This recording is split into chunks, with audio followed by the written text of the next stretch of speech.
रीमा, जो सिचुएशन बन रही है गो के गैर हतमी गैर सरकारी, किस तरह से आप एनालाइज कर रही हैं रिजल्ट्स को और कौन सी पार्टी को आपके ख्याल में परेशानी होनी चाहिए?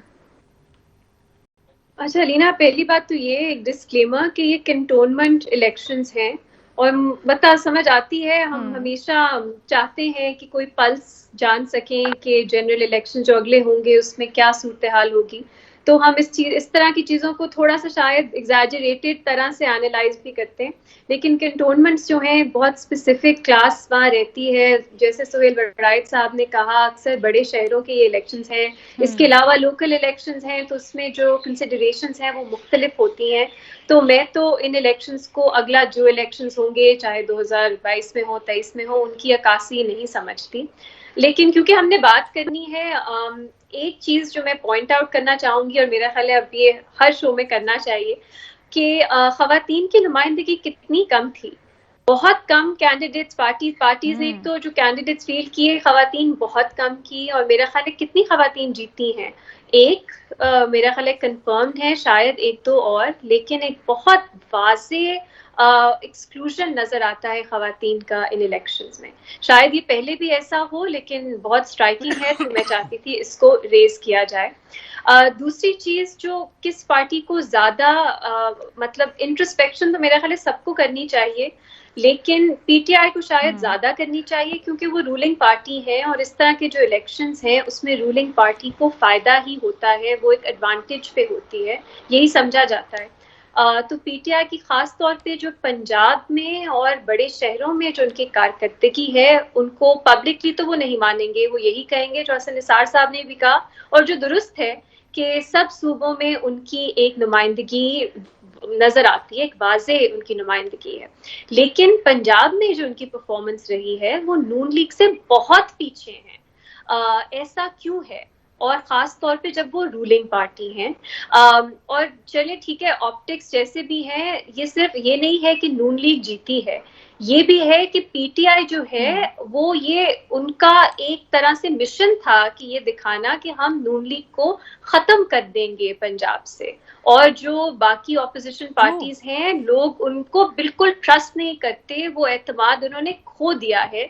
तो नून लीग का पंजाब में इतना अच्छा परफॉर्म करना, ये मेरे लिए, नून लीग तो इसको करेगी सेलिब्रेट, लेकिन पीटीआई को इसके बारे में थोड़ा परेशान होना चाहिए।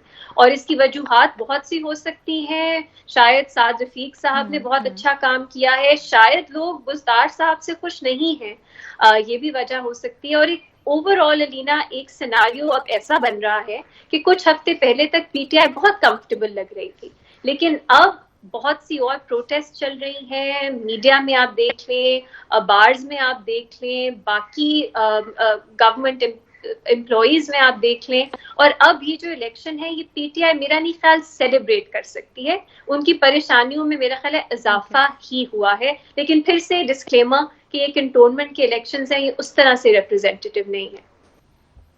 मैं एग्जैक्टली यही चीज़ आगे लेके जाना चाहती हूँ सुहेल वड़ाइच साहब के पास। सुहेल साहब, जैसे कि अभी आपने पे कहा, रीमा ने बड़ी अच्छी तरह पॉइंट आउट किया, शहरी आबादी ज़्यादातर इसको रिफ्लेक्ट करती है कैंट इलेक्शंस में, लेकिन यही तो खासा था पीटीआई और इमरान खान साहब का।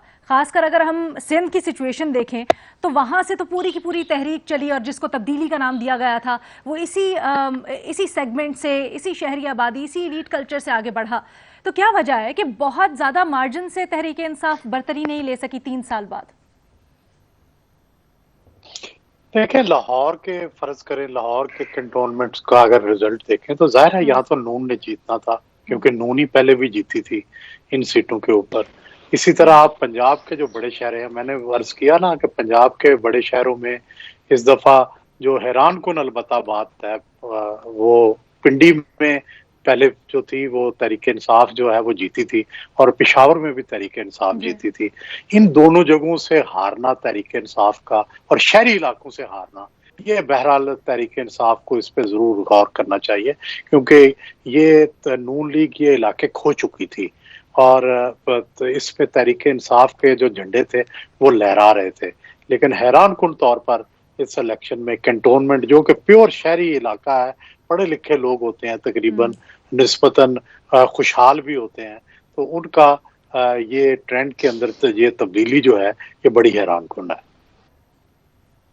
अच्छा सर, यकीनन ये तो फिर तशवीशनाक हुआ ना, हैरान कौन भी नहीं, क्योंकि यही तो वोट बैंक और यही तो खासा था पीटीआई का। 3 साल बाद क्या समझते कि उन्होंने लूज किया है वो पोजीशन? जी देखिए, पेशावर और पिंडी में तो डेफिनेटली लूज किया है, क्योंकि पेशावर और पिंडी दोनों में 2018 के इलेक्शन में ये कंटोनमेंट की सीट्स भी वो जीते हैं, और पेशावर की तो आपको पता है 2/3 जीते हैं केपी में, और तकरीबन और कोई जमात जीती ही नहीं सर, है। इवन अगर आप उसमें जी सर, अगर आप इवन सिंध में आए तो पीपल्स पार्टी और पीटीआई 14 सीट्स। पीपल्स पार्टी से तो अपेरेंटली हम यही कहते आए हैं कि लोग बड़े परेशान हैं उनकी परफॉर्मेंस से, लेकिन यहाँ से ये वही हलके हैं जहाँ से अगेन तब्दीली का आगाज हुआ। हमने देखा किस तरह से 2018 और उससे पहले इमरान खान और उनकी पार्टी ने पूरी की पूरी वो तब्दीली की कैंपेन चलाई। अब यहाँ पर भी स्ट्रॉन्ग फुटहोल्ड ना रख पाना, ये आवाजें बरतरी ना ले पाना, ये भी तशवीशनाक आपको लगता है कि नहीं? देखिए, मेरा ये ख्याल है कि ज्यादा तशवीशनाक जो है वो पिंडी और पेशावर है, बाकी ज्यादा नहीं। उसकी वजह यह है कि सिंध के अंदर जहां जहां पीपल्स पार्टी का इन्फ्लुएंस है उसका असर जरूर कंटोनमेंट पे बोर्ड पे आना था, और लेकिन सिर्फ ये 2 जगह मुझे खास तौर पर नजर आई हैं कि यहाँ से पहले जो थी वो पीटीआई जीती थी और अब जो है वो दूसरी जमातें जीती हैं। तो ये हैरान कुन भी है, तशवीशनाक भी है पीटीआई के लिए। और सर जल्दी से हसन निसार साहब की बात का भी जवाब दीजिए। वो समझते हैं अब पीपल्स पार्टी 4 सूबों की जंजीर नहीं रही है, अब पीटीआई 4 सूबों की जंजीर हो गई है। आप इत्तेफाक करते हैं? बहुत हद तक ये सही बात है।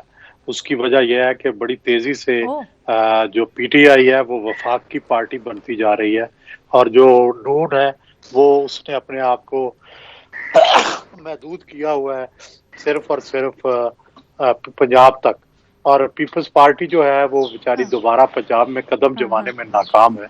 तो किसी हद तक उनकी ये स्टेटमेंट जो है इससे इत्तेफाक करना पड़ेगा। ठीक है। अच्छा इरशाद भट्टी साहब, आपने उस वक्त एतराजात उठाए थे, आई होप सुहेल साहब ने जो जवाबात दिए हैं उसके ऊपर अब आप क्या करेंगे?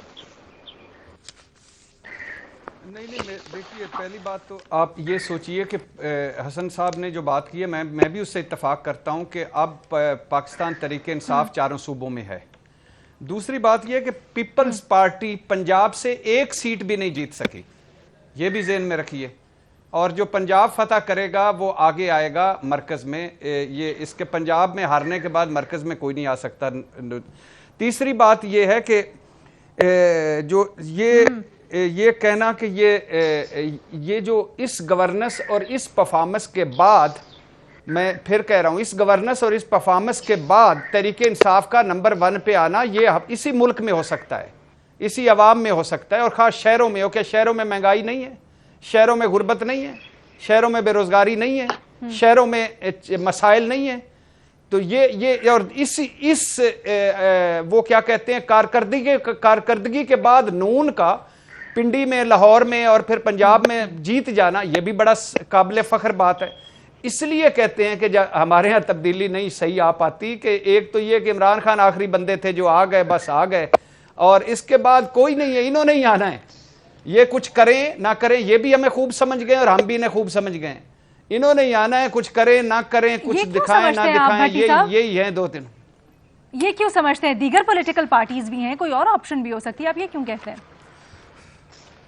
देखें, दीगर पॉलिटिकल पार्टीज जो है उनकी कारकर्दगी आप देख लें। मौलाना साहब को सीट ही कोई नहीं मिली। अच्छा। जो जमहूरियत को कंधों पे उठा के फिर रहे हैं पिछले 3 साल से, पीडीएम समेत लेके जा रहे हैं, और उनकी धमकियां और उनकी बड़कें और उनके वादे देखें, सीट ही कोई, 1 सीट भी नहीं है। अच्छा। बाकी जमातें किसी की 2 है, किसी की 4 है, किसी 5 है, सारे मिल मिला के आजाद उम्मीदवारों से कम है, पीपल्स पार्टी समेत। और जहां तक नए ये जिन जफ्फा है इन पार्टियों का, नए लोगों को ये आगे नहीं आने देंगे। कोई जेन्युइन बंदा आगे आना चाहेगा तो नहीं आने देंगे, बस आ गए जो आ गए। ये जो आपने स्टेटमेंट दिए, मैं चाहूंगी मैं एक एक करके अपने सब एनालिस्ट के पास लेके जाएं quickly, then I have to take a break. Reema, क्या आप ये समझती हैं जैसे भट्टी साहब ने कहा कि कोई और ऑप्शन ही नहीं है, इसी इंसाफ को नुमाइंदगी मिल रही है और फिर उसको वोट करते हैं अवाम, अलीना, ये बहुत कॉम्प्लेक्स सवाल है। मेरा ख्याल है खास तौर पे कैंटोनमेंट के इलेक्शंस में इंडिपेंडेंस का बेहतर परफॉर्म करना दिखाता है कि ये सिर्फ पार्टी बेस्ड इलेक्शंस नहीं होते। लेकिन मुल्क में एक नई सियासी जमात पाकिस्तान की खास तौर पे जो स्पेसिफिक सूरत हाल है वो किस तरह आती है, वो क्या आ सकती है। छोटी छोटी जमातें हैं, ये लेफ्ट विंग में आपको एग्जांपल देती हूँ, अवामी वर्कर्स पार्टी का, वो क्यों नहीं बढ़ी। वो उनका जो मैनिफेस्टो है बहुत प्रोग्रेसिव है, जो अवाम दोस्त उनका मैनिफेस्टो है, उनको क्यों ज्यादा नहीं मिलते अपॉर्चुनिटीज या वोट्स इस तरह इलेक्शंस में। क्योंकि ये एक आसान तरीका नहीं होता कि आप एक पार्टी बनाएं और आप बहुत से, आपको पैसा चाहिए इसके लिए, आपको मुख्तलिफ लोगों से सपोर्ट चाहिए। ये आसान चीज नहीं होती कि आप एक मुतबादिल पार्टी बना दो।